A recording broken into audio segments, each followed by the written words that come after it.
Shalom teman-teman, selamat berjumpa kembali dalam cerita mingguan Sekolah Minggu Gereja Toraja edisi minggu pertama bulan Juli 2025. Bersama-sama kita akan membaca firman Tuhan, tetapi sebelumnya mari kita berdoa. Tuhan Yesus, kami bersyukur atas kasih-Mu. Saat ini kami dipertemukan lagi melalui cerita mingguan Sekolah Minggu Gereja Toraja. Kami mau membaca dan merenungkan firman-Mu. Kuasai kami dengan kuasa Roh Kudus untuk memahami firman-Mu. Dalam nama Tuhan Yesus Kristus kami berdoa. Amin. Firman Tuhan yang kita akan baca terambil dari bahan 2 Raja-Raja 5 ayat 1-15. Berbunyi demikian, Naaman disembuhkan. Naaman panglima Raja Aram adalah seorang terpandang di hadapan tuannya dan sangat disayangi. Sebab oleh dia Tuhan telah memberikan kemenangan kepada orang Aram, tetapi orang itu seorang pahlawan tentara, sakit kusta. Orang Aram pernah keluar bergerombolan dan membawa tertawan seorang anak perempuan dari negeri Israel. Ia menjadi pelayan pada istri Naaman. Berkatalah gadis itu kepada nyonyanya, sekiranya tuanku menghadapi nabi yang di Samaria itu, maka tentulah nabi itu akan menyembuhkan dia dari penyakitnya. Lalu pergilah Naaman memberitahukan kepada tuannya, katanya, begini-beginilah dikatakan oleh gadis yang dari negeri Israel itu. Maka jawab Raja Aram, baik, pergilah dan aku akan mengirim surat kepada Raja Israel. Lalu pergilah Naaman dan membawa sebagai persembahan 10 talenta perak dan 6.000 shikal emas dan 10 potong pakaian. Ia menyampaikan surat itu kepada Raja Israel yang berbunyi, sesampainya surat ini kepadamu, maklumlah kiranya bahwa aku menyuruh kepadamu Naaman, pegawaiku, supaya engkau menyembuhkan dia dari penyakit kustanya. Segera sesudah Raja Israel membaca surat itu, dikoyakkannyalah pakaiannya serta berkata, Allahkah aku ini yang dapat mematikan dan menghidupkan, sehingga orang ini mengirim pesan kepadaku, supaya kusembuhkan seorang dari penyakit kustanya. Tetapi sesungguhnya, perhatikanlah dan lihatlah, ia mencari gara-gara terhadap aku. Segera sesudah didengar Elisa, abdi Allah itu, bahwa Raja Israel mengoyakkan pakaiannya, dikirimnyalah pesan kepada Raja, bunyinya, mengapa engkau mengoyakkan pakaianmu? Biarlah ia datang kepadaku, supaya ia tahu bahwa ada seorang nabi di Israel. Kemudian datanglah Naaman dengan kudanya dan keretanya, lalu berhenti di depan pintu rumah Elisa.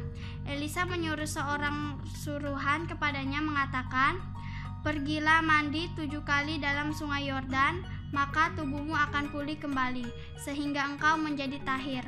Tetapi pergilah Naaman dengan gusar sambil berkata, aku sangka bahwa setidak-tidaknya ia datang keluar dan berdiri memanggil nama Tuhan Allahnya, lalu menggerak-gerakkan tangannya di atas tempat penyakit itu, dan dengan demikian menyembuhkan penyakit kustaku.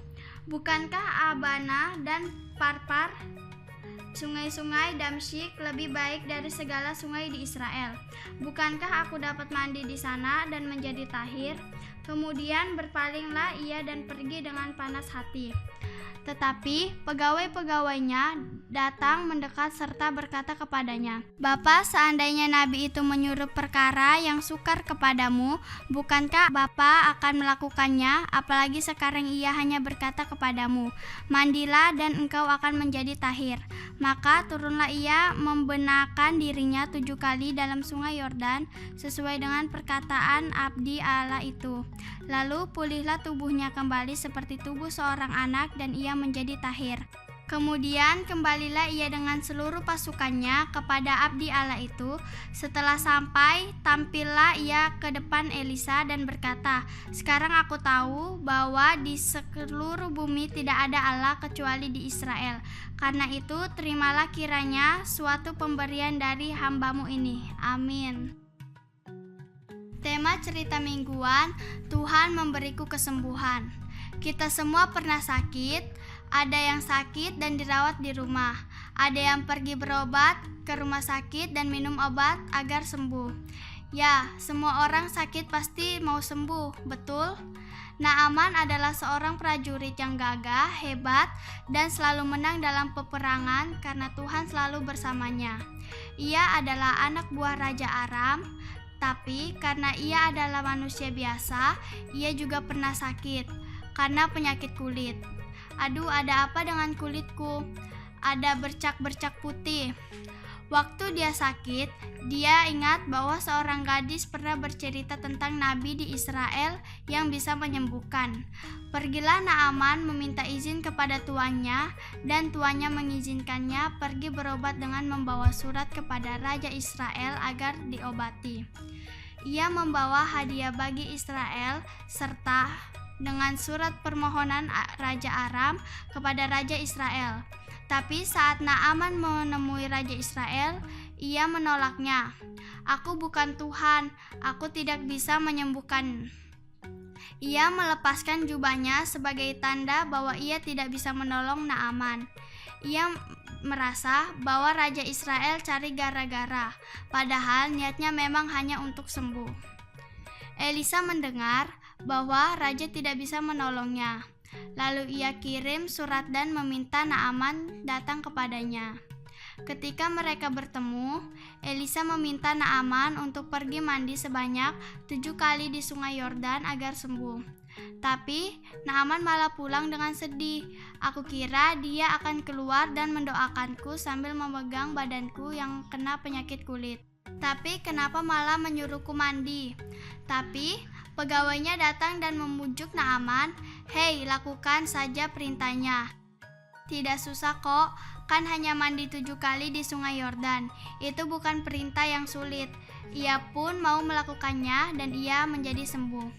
Tidak lagi kena penyakit kulit. Naaman berterima kasih kepada Nabi Elisa. Naaman tahu bahwa Allah yang Elisa sembah adalah sungguh Allah yang hebat. Tidak ada tandingannya. Dia bisa menyembuhkan orang sakit dengan berbagai cara. Ya, hanya Tuhan yang memberikan kesembuhan. Percayalah padanya. Saat engkau sakit, Ia pasti menyembuhkanmu. Berdoalah memohon kesembuhan kepadanya. Amin.